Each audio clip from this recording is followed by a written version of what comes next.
Mujalat Allahu. The holder of inner vision is in a mystical state, a spiritual condition that allows him to question Ruhul Qudus, whose appearance symbolizes the term kaf, about the true nature of his being. As he contemplates, Ruhul Qudus urges him to reveal the divine name he holds, which is Allah. The one who possesses inner vision and is immersed in the divine realm then extends the supreme name that he carries within. This name manifests as light, fixed in his right hand. When he unfolds it, the supreme being, whom he perceives in his contemplation, draws this name through the force of his spiritual power. The divine name Allah, in response to this call, surges forth and enters the being in whom the mountains have been integrated into his essence. Once it arrives within him, this name manifests by emanating from his chest, tracing the words Allahu huwal haq, wal haq huwallah. In other words, the Ismu Zati, which the Supreme Being has drawn and integrated into him and which has settled in his chest, is transfigured into a new expression, Allahu huwal haq, wal haq huwallah.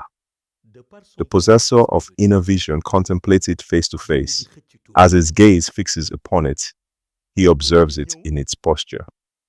Then, as the writing emerges and sparkles from his chest, the being, in the exercise of his spiritual power, appropriates what has been inscribed there. Allahu huwal haq, wal haq huwal la. With the gesture imbued with sovereignty, he divides the expression at its center before holding it in his hands. The holder of inner vision continues his observation with acuity, penetrating the mystery unfolding before his eyes. The being then extends the inscription once more in his hand, and immediately the letters metamorphose, engraving a new formulation, Nasiril Haki Bil Haki.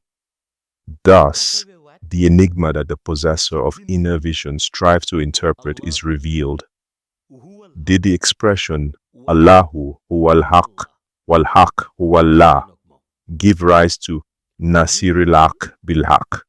Or is it the other way around?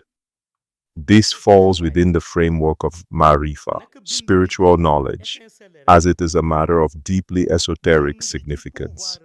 Indeed, the possessor of inner vision remains in a mystical state, but Allah has granted him a system that allows him to draw from the resources of light contained within his soul to establish a connection with the divine reality, while remaining anchored in the divine realm.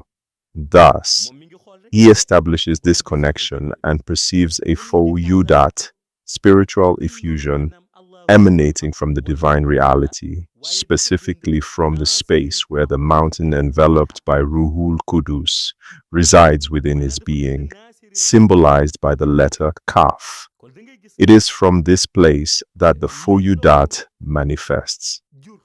Immediately after the possessor of inner vision has fully immersed himself in the divine reality, the fawudat takes flight and he perceives its vibration, a transcendent effusion of light that travels to penetrate his soul. At that moment, he distinctly hears this fawudat pronounce a divine name he had never perceived in this reality before being introduced to it. This fawudat, composed exclusively of light and taking the form of a resplendent lance, proclaims with majesty, Ya Shafi. When he hears this powerfully striking divine name, he questions within himself and declares, I use the name Allah, and it is this being, Ruhul Qudus, who took it from me before inscribing on his chest, Allahu huwal haq wal haq huwallah. Then, when he extended his hand again, I saw another writing appear, Nasiril Haq Bil Haq. I then sought to connect to grasp its meaning in the realm of Marifa, and it was at that moment that a name was revealed to me through this fawudat chanting, Ya Shafi. Faced with this succession of mystical events, He questions himself with increasing intensity. What is happening? At the very moment he formulates this question to interpret the revelation, he perceives a phenomenon of unparalleled depth. The being he was contemplating in his inner vision begins to metamorphose once more, manifesting a new state of his transcendent reality. The mountain of pearls once generated by the being begins to gradually dissipate. First, the one on the right dissolves, followed by the one on the left, undergoing the same process of erasure. Then, he observes another phenomenon. The writings, such as the kaf and other symbols, also begin to transform. Each one changes before his eyes, revealing a subtle and elusive dynamic. Just as he thinks this metamorphosis is complete, a new vision seizes him. He sees again what he had launched at the very beginning, at the precise moment he was commanded to extend his hand to project it. What he had launched resurfaces, and simultaneously, everything at the center unites to inscribe a single word, radiant with light and majesty. Allahu. Now his gaze no longer discerns any familiar form. He perceives no anthropomorphic presence, no jamadat, inanimate objects, no mountain, no Quranic writing, no ayat.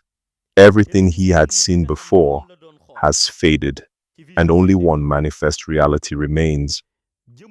What he had seen in this realm, now transfigured into Allah, is precisely what he had held in his hand earlier. Faced with this revelation of unfathomable depth, the possessor of inner vision kneels at the heart of this divine realm. He then asks, "By this supreme name, I implore that the synthesis communicate to me the meaning of what I have just experienced." He proclaimed this, completing it with a prostration. However, absolute silence envelops him. No response comes. He repeats it again with increased intensity. The one who holds inner vision, immersed in the divine realm, expresses himself thus: "From my beginning, I initiated this journey with this name, Ismu Zati Allah. I carried it here, traversing each stage, witnessing all the transformations and metaphors unveiled to me.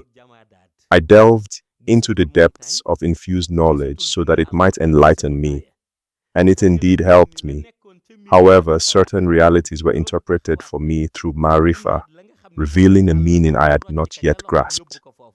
Everything I had previously contemplated and described, the mystical seas, the Quranic words, the symbolic letters, the postures of this being, the names I heard for the first time, Janibul Kaun, as well as that of Sayyidi Ahmed, peace and blessings upon him, and his posture.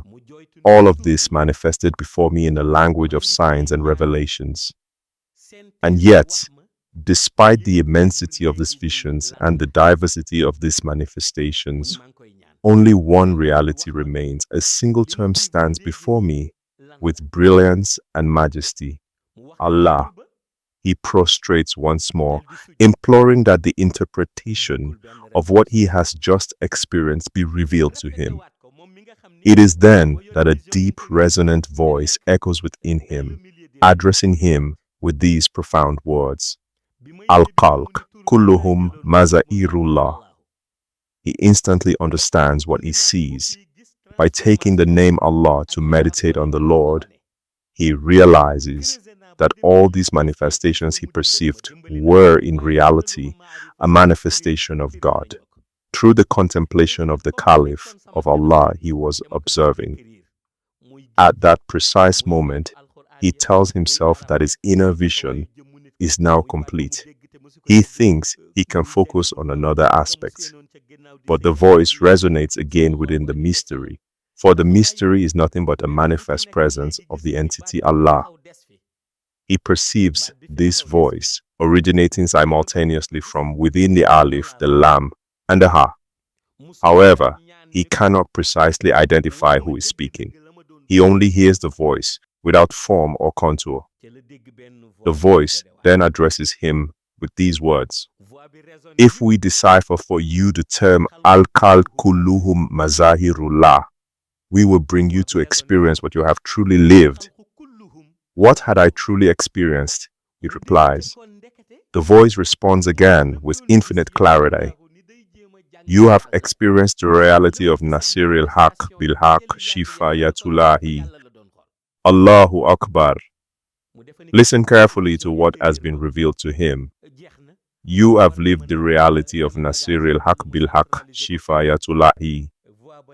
Through this, the ultimate purpose of the name Allah has been unveiled to him in all its splendor. At the moment the possessor of inner vision hears these words, he sinks once more into a deep mystical state. He wonders, amazed and perplexed. All that I have experienced while contemplating these mysteries has brought me to this stage. I must then continue my journey on this path of contemplation. I do not intend to limit myself here. Thus, he contemplates Allah once more, opening his inner vision again to engage anew in the mystery.